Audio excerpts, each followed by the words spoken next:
समस्त को मोर नमस्कार। मु दीप्ति आपण मानकु स्वागत करुछि मो यूट्यूब चैनल डीएस एम्बिशन।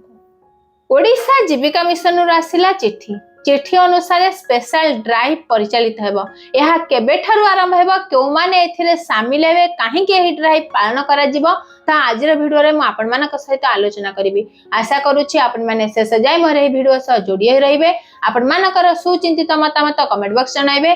जदि वीडियोटी भल लागला तेबे लाइक करिवे, शेयर करिवे। जदि हम चैनल को नुवा करी विजिट करूछंती तेबे सब्सक्राइब करिया को भूलिबे नाही। डीएनआरएलएम अधीन प्रत्येक स्वयंसहायक गोष्ठीर प्रोफाइल को लोकसाप रे एंट्री करा जाउची। स्वयंसहायक गोष्ठीर प्रोफाइल सह स्वयंसहायक गोष्ठी रे शामिल थेबा प्रत्येक सदस्य मानकर मध्य प्रोफाइल को लोकसाप रे एंट्री करा जाउची। एही प्रोफाइल एंट्री समय रे प्रत्येक स्वयंसहायक गोष्ठीर सदस्य माने केउ प्रकार आर्थिक अंतर्भुक्तिकरण रे शामिल अछंती ताहा मध्य अपडेट करा जाउची, जहा द्वारा कि से सदस्य जन को मॉनिटरिंग करिबा, रिपोर्टिंग करिबा, आगामी दिन रे सेमानक पई कोन सुविधा सुजोग रहिछि से सब को डीएनआरएलएम मॉनिटरिंग करि पारुछि। यहाँ सहित सेही सदस्य मानकर मध्य आर्थिक अंतर्भुक्तिकरण रे किपरि शामिल अछंती ताहाकु मध्य अपडेट करा जाउछि, जहा द्वारा कि डीएनआरएलएम द्वारा ताहा मॉनिटरिंग करा जाउछि, रिपोर्टिंग करा जाउछि। आगामी दिन रे सेमानक पई विभिन्न प्रकार योजना प्रस्तुत करा जाउछि। किंतु वर्तमान देखा जाउछि ओडिसा रे स्वयंसहायक गोष्ठी रे शामिल थिबा प्रत्येक सदस्य मानकर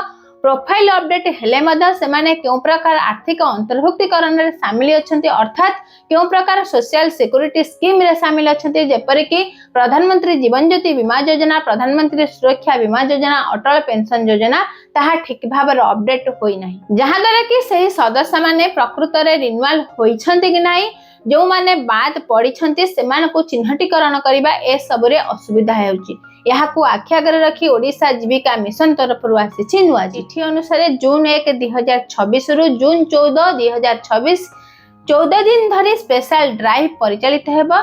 स्वयंसहायक गोष्ठीर सदस्य माने जो माने प्रधानमंत्री जीवन ज्योति बीमा योजना, प्रधानमंत्री सुरक्षा बीमा योजना, अटल पेंशन योजना रे शामिल अछंती सेमानकर समस्त डाटाबेस को लोकसाप रे एंट्री करा जाय। अर्थात स्वयंसहायक गोष्ठीर सदस्य मानकर मेंबर प्रोफाइल को आउ थरे अपडेट करा जिवो, स्वयंसहायक गोष्ठीर प्रोफाइल को मध्य अपडेट करा जिवो। एही कार्यक्रम बीएमएमयू डीएमएमयू अधीन रे करा जिवो। प्रत्येक ग्राम पंचायत स्त्री संघ रे कार्यरत कम्युनिटी सपोर्ट स्टाफ जेपरि कि सीआरपीएम, एमबीके, बैंक मित्रंक द्वारा करा जिवो।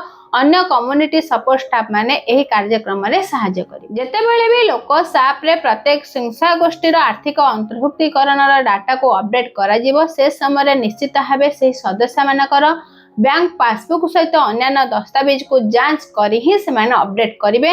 निश्चित भाबे सठिक तथ्य ही अपलोड करा जिवो। प्रत्येक स्वयंसहायक गोष्ठी और एथिरे शामिल थिबा सदस्य मानकु नै एक प्लानिंग प्रस्तुत करा जिवो। याहाको ग्राम पंचायत स्तरीय संघ स्तर रे, ग्राम स्तर रे एही प्लान प्रस्तुत करा। जेउ सदस्य माने प्रधानमंत्री जीवन ज्योति बीमा योजना, प्रधानमंत्री सुरक्षा बीमा योजना, अटल पेंशन योजना रे शामिल अछंती सेमानकर डाटाबेस को यही प्लानिंग रे प्रस्तुत करा जिवो। सठिक डाटा को निश्चित भाबे लोकसाप रे अपडेट करा जिवो। एहा सहित जेउ योग्य हिताधिकारी वर्तमान सेही सोशल सिक्युरिटी स्कीम रे शामिल होई नाहंती तो सेमानकर मध्य डाटा प्रस्तुत करा जिवो। प्रत्येक दिनर प्रत्येक कार्य को बीएमएमयू डीएमएमयू लेवल रे मॉनिटरिंग करा जिवो। प्रकृत रे सठिक डाटा एंट्री करा जाउछि कि नै, केते मात्रा रे एही कार्यक्रम करा जाउ। प्रत्येक दिन रे जेउ कार्यक्रम करा गला एहाकु निश्चित भाबे बुक्स ऑफ रिकॉर्ड रे मेंटेन करा जिवो, अर्थात रिजोल्यूशन प्रत्येक स्वयंसहायक गोष्ठीर प्रत्येक सदस्य मानकर अपडेट करा जिवो। एही 14 दिनिया स्वतंत्र अभियान रे जेउ माने कार्य करिवे सेमानक पई पारिश्रमिक रहिछि, किंतु यहाँ पूर्वरु किबा यहाँ परे जदि सेमाने सही कार्यक्रम करंती सेमानको कोनोसी प्रोत्साहन राशि प्रदान करा जिवो नाही, जहा चिट्ठी रे उल्लेख। तो केते प्रोत्साहन राशि प्रदान करा जिवो, केउ माने पाइबे, केउ दिन रे केउ प्रकार कार्यक्रम सेमाने करिवे ताहा आगामी वीडियो रे मु आपण मानक सहित आलोचना करिवे। एही परि आगको नुआ नुआ अपडेट जानिबा लागि निश्चित भाबे आम चैनल डीएस एम्बिशन सह जोड़ी रहंतु। समस्त को मो तरफ हम चैनल तरफ बहुत बहुत धन्यवाद।